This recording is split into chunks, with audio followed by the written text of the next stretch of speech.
Hey everyone, it's Stephanie Mitchell here. I'm an online marketing coach for beauty business owners, and I'm really pumped up today because I haven't been on YouTube in a while and I've got a really good interview to share with you. Today I'm interviewing Amber Reynolds, owner of Five Pineapples Consulting, and she helps service-based business owners, aka hair and beauty pros, to create an amazing customer experience that builds your business either from the ground up or helps you get to the next level just through creating amazing experiences for your guests. She's going to chat with us about flavor bombs and exactly what that is, how to create wow moments, how to create virality, and really just customers that adore you. They don't just leave great reviews for you, but they keep on coming back and tell all their friends. It all comes down to being intentional about every single step in your customer's journey. I'll let Amber take it from here. I'm so excited to share this with you. And if you like this video, be sure to give it a thumbs up, follow me on YouTube, and let's jump into it. Hi, Amber. Thank you so much for joining us on this interview. I'm pumped up to interview on this really fun subject. Yeah, thanks for having me. Excited to see you. Yeah, so Amber, you are the owner of Five Pineapples Consulting, and you are a customer experience consultant and expert. Can you quickly tell us a little bit about yourself and how you got into customer experience consulting? Yeah, so I started Five Pineapples Consulting basically out of I wish I would have had these resources when I started working as someone who loves to help, but tends to do it at my own detriment a lot of Yeah. times. I find that it took me a long time to figure out how to deliver fantastic experiences without it hurting me in the process. Yeah. And so that's definitely part of it. And then the other part is I see so many wildly talented people, but they're not getting the customers that they deserve because they are trying to mimic everyone else instead of leaning into kind of who they are, and they end up Right. creating the same thing. And then when they realize that, well, customers could choose between me and all of these other people, then they start lowering their prices, and then they burn Right. out, and then they quit. And it just kills me because I see so many wildly just amazing people and skill, and I hate seeing them leave doing what they're doing when they could be making more and enjoying what they do more. Yeah. And so it all comes down to customer experience. It's not even necessarily about like how talented you are or how skilled you are or like that kind of thing. It's about the customer experience. 100%. It's about how we make people feel, especially in the industry that you're in. Like, you can be fantastic at doing hair and makeup, but at the end of the day, it's the how they feel when they leave seeing you. That's Yeah. what they're paying for. And so if you can make that a fantastic experience, they're going to come back. Yeah. And so it's figuring out, how do I deliver the feeling that they want to feel at the end of being with me, and how do we make the most out of it and extend it if we can, so they want to come back but also want to tell all of their friends about it. What does a customer experience consultant actually do? So the way that I operate is, when I first have a conversation with someone and we kind of figure out, why do you feel like you need to change something? Because a lot of times we feel like we need to change something out of anxiousness versus actually there being a problem. And so we'll do an audit on, if you are getting reviews, what do those reviews look like? What are your systems looking like? Do you have the policies in place that you need to do? And actually do a few runs of the experience itself. So, for example, if I was working with a hairstylist, I would go through, okay, how do I find them? What's the booking process like? What is the reminder system before my first appointment looks like? And go through all of those steps as a customer to see what it feels and looks like. And then once we have that, we can map out the current customer journey. And then we go through the emotional process. Okay, here are all the points of the journey. And then how is the customer feeling at each point? Because that's going to be the key insight on how to maximize the experience, whether it's a high moment where they love it and then we want to figure out, okay, how do we extend it? Or if it's a low moment, they're feeling anxious, confused, worried, even if it's out of our control, how do we minimize that feeling? Can you tell us a little bit about what you mean by like high moments and low moments. So points of like anxiety and points of like success and bliss and all that kind of thing as it relates to, for example, like a hairstylist or an esthetician. Yeah, absolutely. So the high moment, or one of the many high moments that you guys may experience, is after that consultation where they're feeling confident that you understand what they're feeling and taking that next step forward. There's a lot of videos going around about Anthony Claxton from Crew Cut, Okay. where that's that big reveal, right, where they do the chair turn and he just loses his mind in excitement for them, right? And so they're obviously super emotional at this transformation that they've had, and they're like in tears almost because it's been such a big difference. And so that's such an emotional moment. How do you help them ride that and extend that feeling? And so one of the things that he does is he goes crazy with them, right? It's not just like, oh, golf clap, yay, you look great. It's like, oh my God, I'm excited for you. And Yeah. that just kind of lifts that moment. So it could be something totally free like that where you're just as jazzed for them, or there are other ways that you might do it. Just depends on your business and how you want to present yourself, Yeah. but that would be a high moment. Low moments would be like anxiety about that first haircut. Like if you deal with people who typically don't go to a hairstylist and it's kind of their first time, they're Hmm. going to have anxiety about what the steps are, Yeah. what to expect. What if I don't like it? What if I can't communicate my vision? Or what if I don't know what would look good on me? Yeah. And managing those feelings Okay. is a potential low moment. So how would you manage those feelings if someone, for example, if someone goes to get like lash extensions for the first time and they're Mm. like, oh, is this actually going to look good? Like, is this going to hurt? Do I have to like, keep my eyes closed? Am I going to be able to keep my eyes closed? Is she going to stab me in the eye? All these different things. How would you, as an esthetician, like calm that anxiety? Yeah, great question. So, if you have a process in place to help identify a first timer, then you might have an onboarding process before they even come to the appointment. So, I could see a 90-second video of you presenting, "Hey, I know that you're super excited. I'm excited to see you. I'm going to guess you have some questions. I want to tackle those before you even come. Yeah. And here's a quick video." Or even a phone call. There's a great example of this dentist who, when he has newcomers or new patients coming in, he calls them before their appointment and to find out what questions they do have. And that's such a boost of confidence and comfort for them Yeah. that it just makes the experience so much better. So that would be another example of is having a proactive phone call to check in with them before anything even happens. For anyone who's like thinking about, okay, well, customer experience is super important. How do I know whether I have a good customer experience or a bad one? Like, how do I know if I actually need to work on this or not? What would you tell them? Yeah, so there's a lot of things that you can look at, and it's a little bit difficult because with customer experience, there are often more kind of lagging indicators, and so things that take more time to show up. The immediate things, are like, are they booking right after seeing you, right? So like, I know that I need to go get my hair done every 6 to 8 weeks. And when I'm feeling confident in the way that she just did it, I'm like, hey, 6 weeks, Yeah, you let's know, do it. Yeah. and let's do it. But when it's like, oh, like it's okay, but I don't love it just because we're having an off day or I'm having an off day. It's like, okay, give it 8 weeks, let it grow out a little bit longer so I can think it through. So are they booking right after? Is it in an acceptable kind of time frame? Yeah. Other things are going to be, are you getting referrals? Are you getting reviews? Are you getting tagged in like Facebook groups, for when people are asking questions about who to go see, that sort of stuff. Yeah. So if someone feels like they're not getting any referrals, is that a pretty good sign that, like, oh, maybe I need to work on this? Not everybody is a natural sharer, and we have to give them a reason to share. They're not going to share because or refer people because you asked. There's usually a benefit to them for asking, and I don't mean in the way of like, hey, I'll give you a $50, gift card to wherever if you refer someone.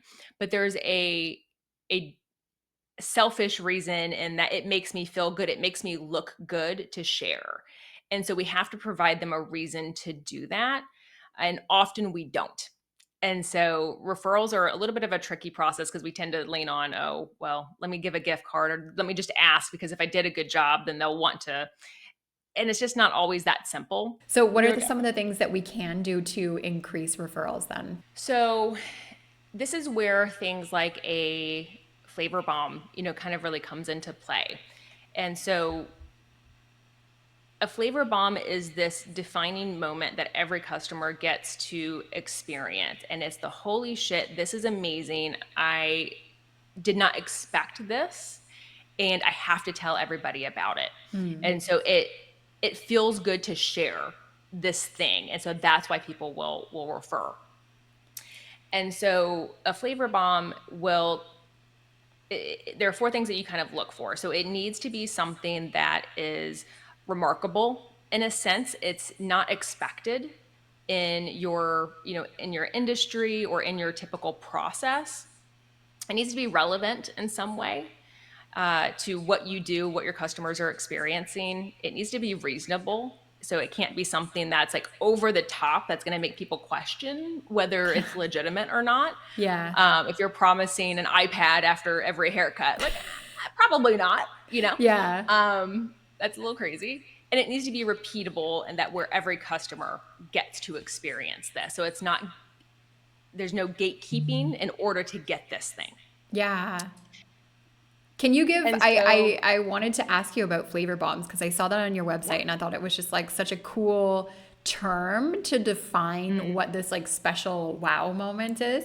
Can you give some examples of businesses that you've gone to or that you know about that do some really cool flavor bombs? I can give you kind of more broad examples, but not something I've actually experienced because in my local area, it's honestly not. Everybody just tries to, do what the competition does, which drives Yeah. me No, I'd insane. love to have any sort of examples, Yeah. even just businesses that like you Yeah. look up to that you know about. Yeah, for sure. So there's a really great example of this locksmith in New York. And so what he does is, so obviously he does like 24/7 calls and people tend to go to him because he has really transparent pricing. So that's a good start. It's not a flavor bomb, but it's something that helps him for sure. But the big thing is his dog passed away. And when his dog passed away, he donated the leashes and equipment that he had for the dog. And there's only one place that would take used items. And so what happened was he started donating all of his tips to this foundation charity is the word I'm looking for, and started donating all of his tips to the charity. Oh, And so he put the this on the dog website. charity. Yep. And so whenever he would get a tip, he would let them know it would go to there. He put it on his website. And so this is something that everybody did, or when they would do it, they would want to share because it made them feel good. They Yeah. did something nice for him.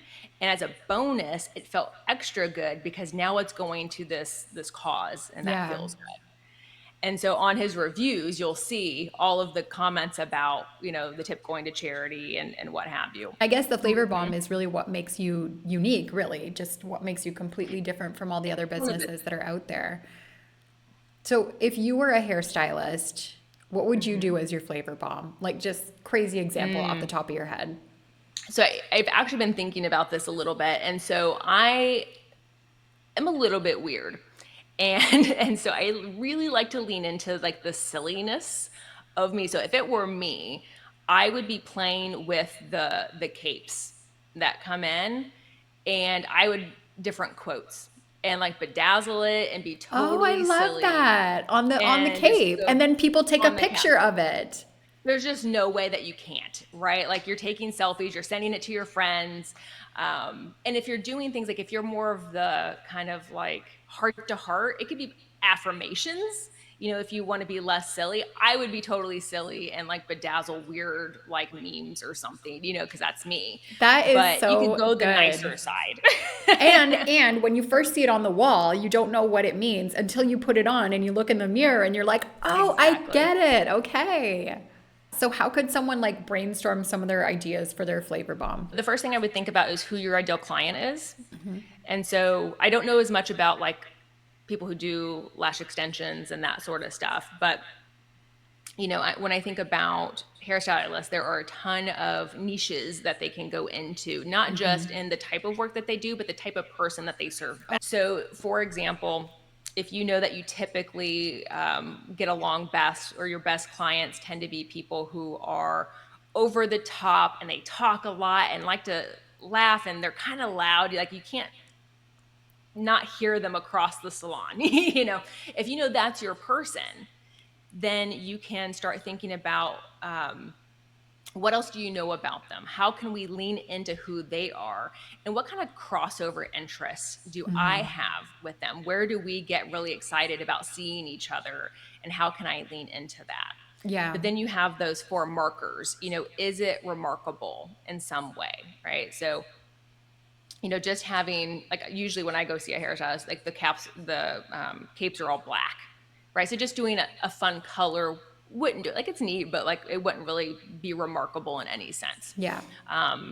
Make sure it's relevant, make sure it's reasonable, make sure it's repeatable, right? Yeah. So as long as those 4 things are kind of met, you'll need to tinker and experiment with it. So I maybe would not roll it out to everyone. You may have like your best customers that you trust, that if for some reason it doesn't go well like you hoped, that they're going to give you some Yeah. grace. And then once you kind of get a feel for it, then you can roll it out to everyone else. Yeah. But it should be this kind of sweet spot between who your ideal client is and then who you are, and some kind of contrast to your industry. Yeah, So for whatever sure. is different in the process or expectation, you can kind of play with that a little bit.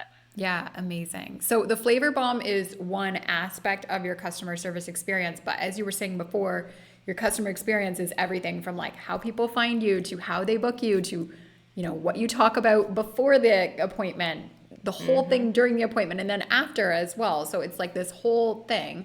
Can you Yep. tell us a little bit about a customer experience that you've had, whether it's at a salon or spa or maybe in a different industry, that were some things that you noticed about it? Yeah, for sure. So when I lived in a different town years and years ago, I used to see this particular hairstylist, and she's great, but we have very different personalities.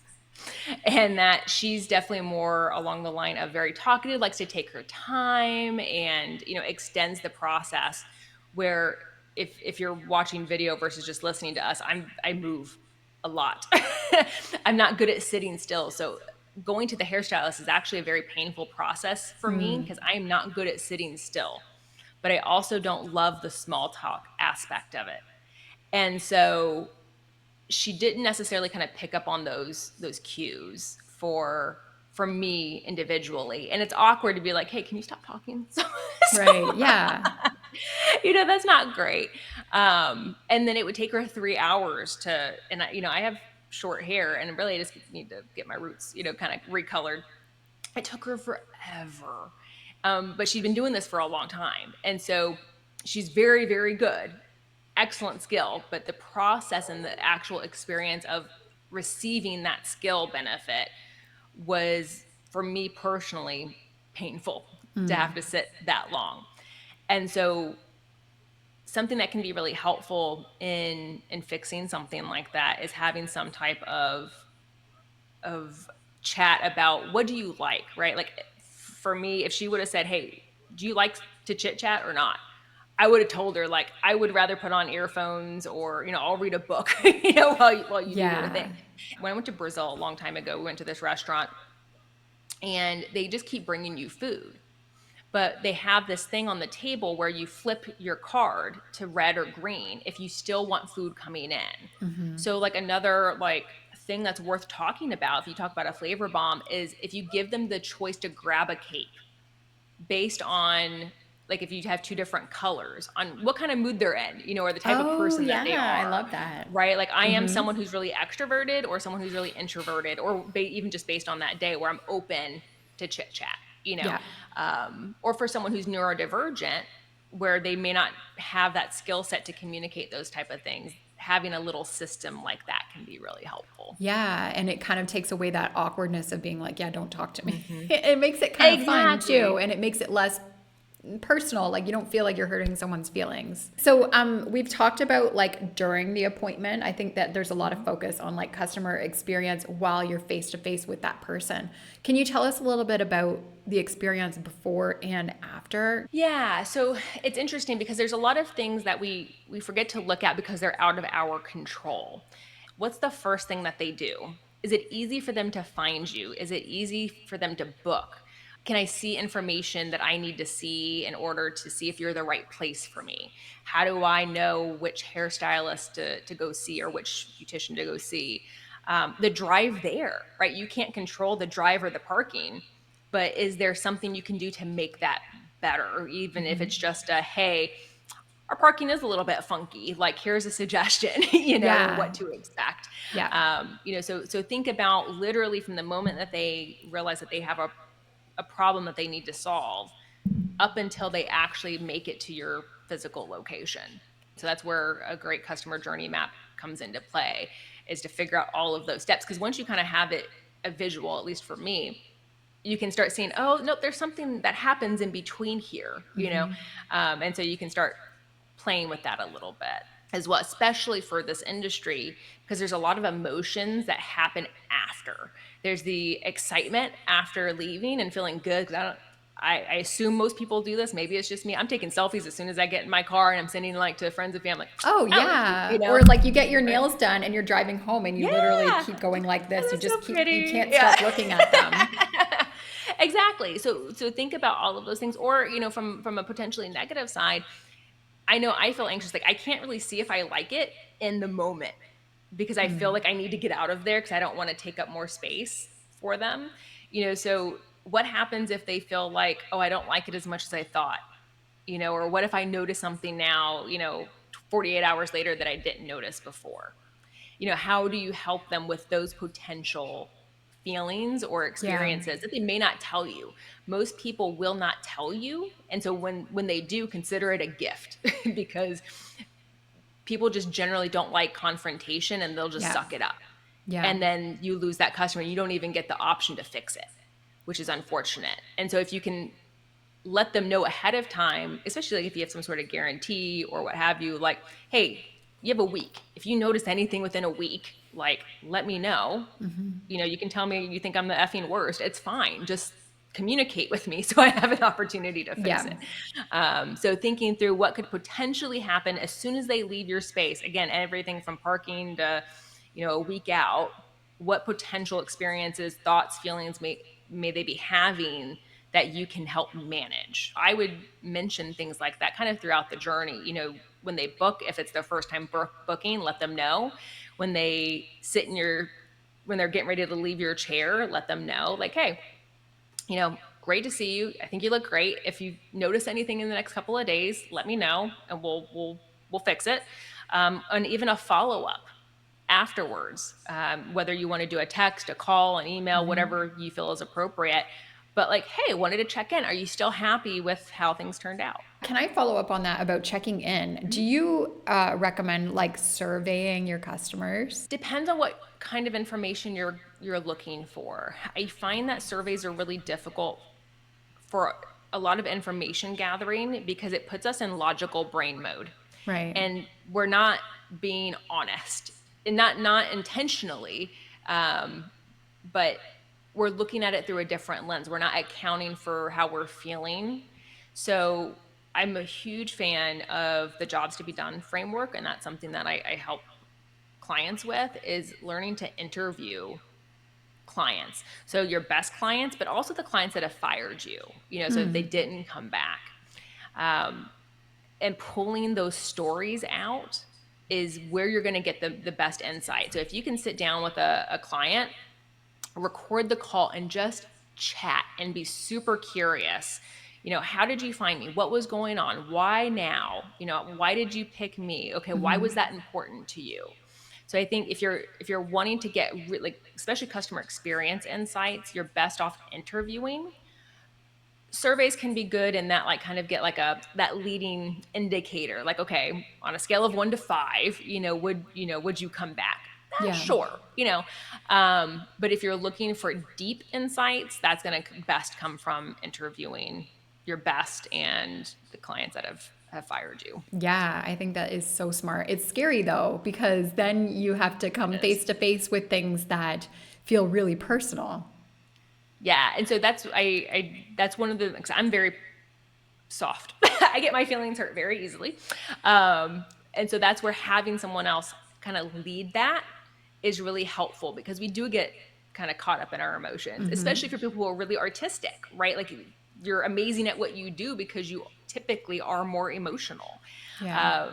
And so having someone else help lead those interviews, so you get it through a kind of a third party perspective versus straight from the client, which is very scary. Can you tell us a little bit about the customer experience framework? I saw it on your website. It's really intriguing, and I'd love to know, like, what is it? How do we design it? How do we understand what our customer experience framework is? Yeah, so there's really kind of five components to building a really great kind of customer experience. And the hard thing is customer experience becomes a umbrella term for a lot of things. And so there's customer service, which is like the technical way we help. This is the systems, the processes that we use to serve our customers or clients. Right. Customer experience is how we make them feel. Are we delivering the feeling that they are looking for at the end of the process? Then we have our flavor bomb. So that's that holy crap, this one amazing moment that makes me want to tell people that I have to Yeah. share this thing. Um, and then the two things that are often missed are coaching skills. And I don't care what service you provide, you need to have coaching skills. And even, especially in an industry like yours, where you do have to coach them to look at things a certain way. And like, if they're wanting, I don't know, an undershave, but that they're kind of, low maintenance. It may not, it may not be the best way to go, because that Yeah. requires a good degree of maintenance, and you have to coach them through that process. So is that kind of like the Of equivalent of yeah. educating about your services? It's not just that. That's certainly part of it, is better communicating your services, but also coaching through difficult moments. So if you do have a customer or client who is not happy, how do we get through that moment? And so Right. working on those not confrontational, conflict skills, right? How do Right. we manage that situation? And so Yeah. how do we stay calm? And I hate saying the word professional, because that's such a, not a great word, but making sure that we're presenting ourselves in a way that we're proud of, Yeah. and getting an equally beneficial outcome. Because it's not, you don't want to think that you're winning, right? It's not, you're wrong, I'm right, kind of thing. The idea is, how do we get everybody to walk away feeling good? And so working on those interpersonal skills and coaching skills to get through those tough moments, and then also making sure that your experience is just as good. Because the mistake a lot of people make is that because they do want to do such a great job, they're bending over backwards. They are working 24/7, either social media, text messaging, email, whatever, working outside of their normal hours, and they burn themselves out because they have created a terrible experience for them. And so it's about finding that balance of, here's what amazing life for me looks like, and then within that boundary, how I can create a great experience for my customers. Yeah. So Yeah. those are the five things that I help them do to create that quote unquote Yeah, five I think pineapples that last experience. point is so important. We didn't really touch on it at all, but like, you can create the red carpet, Hmm. like VIP luxury experience for every single client, but it's not sustainable if you're just like No. dragging yourself to the ground and just feeling absolutely burnt out after you see every one of them. Yeah, because I see all the time, like, they think good customer service is, I mean, I'm kind of the stereotypical, hey, how's it going? Super smiley, bubbly person. But if that's not who you are, don't do that. you Yeah. know, you can create an amazing experience without having to fake it like that. Yeah. But it's figuring that out, that that's who you are, and leaning into that so you can have a great experience, and then you can figure out how to create a great experience for your customers as well, because you don't want Yeah. to create something that you can't maintain and just makes Yeah. you feel like crap all the time. And I guess that's why you have step number 4 too about the coaching thing, because once you start putting those boundaries in place, people are going to try to test them and they're going to be like, yeah, 100%. but can't I do this? But you let me do that last time. And, why can't I, stay after hours? Why can't you book me on a Saturday? Why can't you, give me a discount? Like, those are all hard moments. It is. And people respect people who maintain their process, right? Because if you're constantly letting customers or clients run over you, you're going to end up losing respect. And then you're going to end up competing with other people and lowering your price and so on and so forth. So it has this negative downstream effect in the long term. Yes, when you have boundaries in place that you maintain, you'll lose some people, but those are usually the people that you want to lose. Yeah. That's okay. So if you want to create a great experience for yourself, maintaining that will automatically select the type of people that you want to work with. Yeah, amazing. So, Amber, this has been an amazing conversation. I've learned so much. Can you tell us a little bit more about Five Pineapples Consulting and how people can get in touch with you and how they can work with you? Yeah, absolutely. So for right now, I am working on my first kind of big workshop. It's a 16-week group project, basically, where people from different industries will be getting together to build their own Five Pineapples experience. And that will be happening towards the end of fall. So for now, you can go to fivepineapplesconsulting.com. I'll be putting up a lot of customer service, is the stuff that I'm working on because that's the easiest thing to kind of share about for right now.